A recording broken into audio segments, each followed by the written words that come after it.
Nagluto po tayo ng sisig pang-share po sa ating swimming. So, dagdag idea po. So, una, ito po yung ating mascara.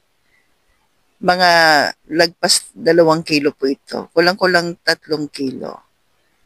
Yan.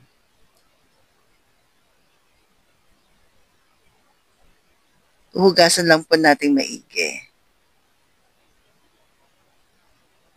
And actually po, pag naghuhugas ako ng mga karne, nilalagyan ko talaga ng asin. Yan. Scrub natin ng ating rock salt. Pa-comment naman po kung ganyan din kayo maghugas po ng mga meat. Lalo na pag ganito po na pangsisig. And even sa chicken, ganyan din po ako maghugas po. Yan. Scrub lang natin ng rock salt. Then hugasan natin sa running water po na maigi po. Yan. Salamat po sa pag-comment. Mga ilang beses ko rin siyang inanlawan para sigurado po na maalis yung kanyang mga dumi or sabihin na natin yung amoy. And even yung amoy yan. Tanggal natin.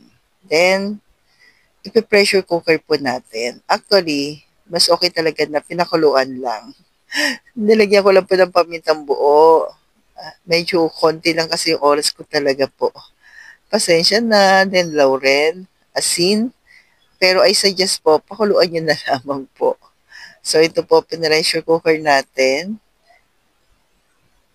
Yan, para hindi rin sumobra ang lambot. Tulad nito. So, may ganun. So, yan na po. And actually po, inihaw po siya. Salamat nga po pala sa mga nag-ihaw. Yan, kay Jeff, kay Arman, at kay Kuya Binier. Yan.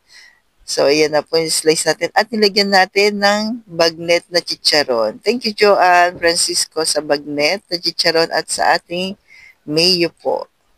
Yan. So, ito na po. Para po makrunchy pa rin yung ating sisig.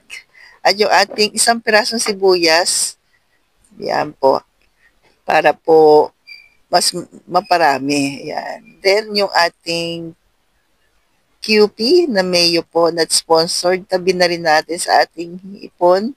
At ito na po. So, stay healthy, stay low carb.